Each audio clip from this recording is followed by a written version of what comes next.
Hello दोस्तों, मैं Lalit free study 105 channel पर आपका स्वागत करता हूं। आज का हमारा टॉपिक है हिंदी में समास। समास में कम से कम दो शब्दों या दो पदों का योग होता है। जैसे कार्य कुशल।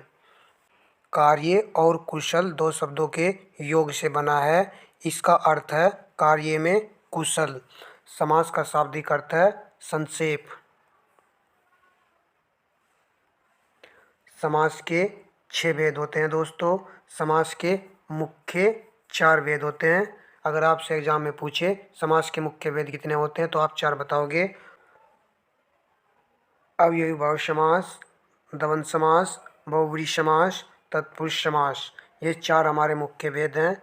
जबकि कर्मधारय समास, द्विगु समास, तत्पुरुष समास के अंतर्गत ही आते हैं। इस प्रकार हमारे समास के 6 भेद होते हैं दोस्तों। अब हम इनके बारे में एक एक करके समझेंगे। नंबर 1, अव्ययभाव समास। जिस समास में पूर्व पद अवयव हो उसे अव्ययभाव समास कहते हैं। दोस्तों, इसकी पहचान यह है कि इसके उदाहरण में आपको उपसर्ग देखने को मिलेगा।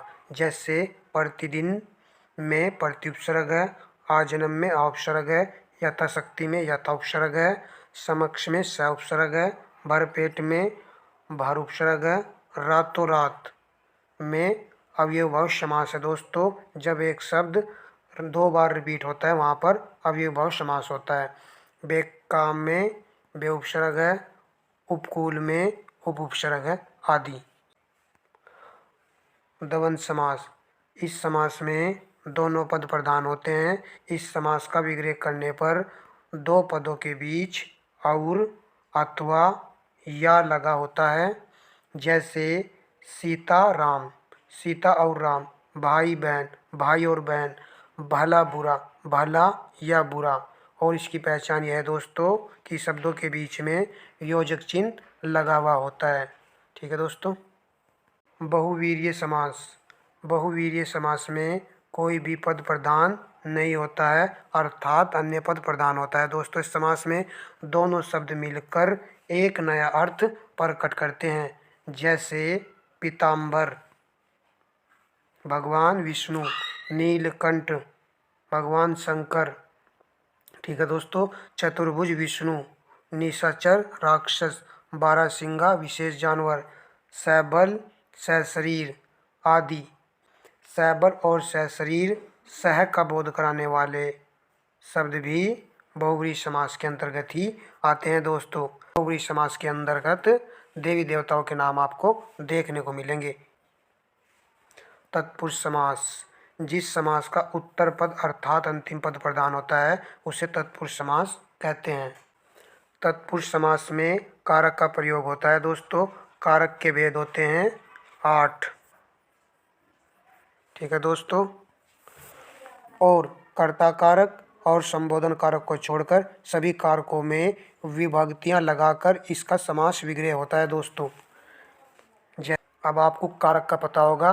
जैसे कर्ता ने कर्म को करण से संप्रदान के लिए अपादान से संबंध का के की अधिकरण में पर, इन सभी का इसमें प्रयोग होता है। ठीक है दोस्तों। जैसे मोक्ष प्राप्त, मोक्ष को प्राप्त, ये किसका उदाहरण है? कर्म तत्पुरुष समास का उदाहरण है।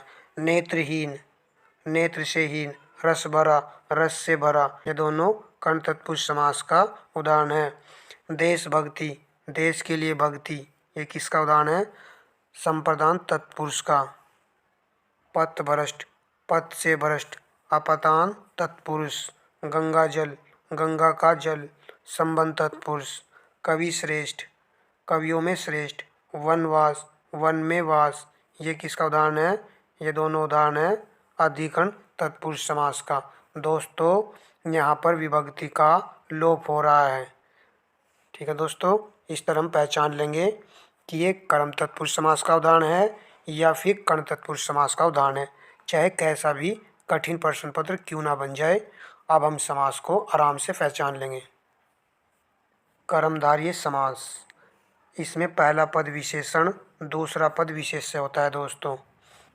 और इसकी पहचान यह है, आपको कैसा लगा कर देख लेना है उदाहरण में, और है जो लगा करके देख लेना है। और रंग देखने को मिलेगा आपको समान, समान, इन शब्दों का प्रयोग लगा करके देख लेना है, ये इसकी पहचान है। जैसे नील कमल, कमल कैसा है? नीला है। कमल हमारा विशेष्य है, नीला रंग हमारा विशेषण है। नील गाय, गाय कैसी है? नीली है। गाय की विशेषता बताई जा रही है, तो गाय हमारा विशेष्य है और नीला रंग हमारा विशेषण है, तो रंग का प्रयोग हुआ नहीं दोस्तों। महावीर, महान है जो वीर। परमेश्वर, परम है जो ईश्वर। महात्मा, महान है जो आत्मा। चंद्रमुख, मुख कैसा है? चंद्रमा के समान। ठीक है दोस्तों। श्वेतांबर, द्विगु समास, द्विगु समास का प्रथम पद संख्यावाचक होता है, उसे द्विगु समास हम कहते हैं। जैसे नवग्रह, नौ ग्रह का समूह। दोपहर, दो पहरों का समूह। पंचवटी, पांच वटों का समूह। त्रिभुज, जिसकी तीन भुजाएं होती हैं। सप्ताह, 7 दिन। अष्टाध्यायी आदि।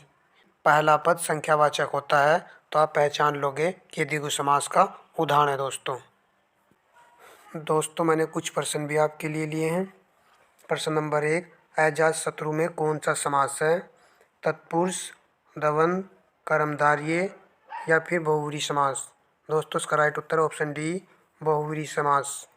अजात शत्रु का मतलब होता है जिसका कोई शत्रु न जन्मा हो। नेक्स्ट प्रश्न, धीरे धीरे किस समास का उदाहरण है?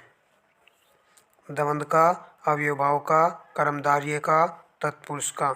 इसका राइट उत्तर है ऑप्शन बी, अव्ययभाव समास का उदाहरण है। जहाँ पर दो शब्द रिपीट होते हैं वहाँ पर अव्ययभाव का समास होता है दोस्तों। पंचानन में कौन सा समास है? तत्पुरुष, बहुव्रीहि, कर्मधारय, द्विगु? इसका राइट उत्तर है ऑप्शन बी, बहुव्रीहि समास। पंचानन बोलते हैं भगवान शंकर को। प्रश्न, धनुर्बाण में किस तरह का समास का प्रयोग हुआ है? तत्पुरुष, बहुव्रीहि, कर्मधारय, द्वंद्व समास? तो इसका राइट उत्तर है ऑप्शन डी, द्वंद्व समास का। नेक्स्ट प्रश्न, चौराहा में समास है द्वंद्व, तत्पुरुष, द्विगु या फिर कर्मधारय? दोस्तों इसका राइट उत्तर है ऑप्शन सी, द्विगु समास। चौराहे का अर्थ होता है चार राहों का समूह, ये संख्यावाचक है, इसलिए इसका ऑप्शन सी आएगा उत्तर, द्विगु समास का उदाहरण है। दोस्तों हमने आपको कम समय में समास पढ़ाए हैं। चैनल को सब्सक्राइब करें। पूरी वीडियो देखने के लिए आपका बहुत बहुत धन्यवाद।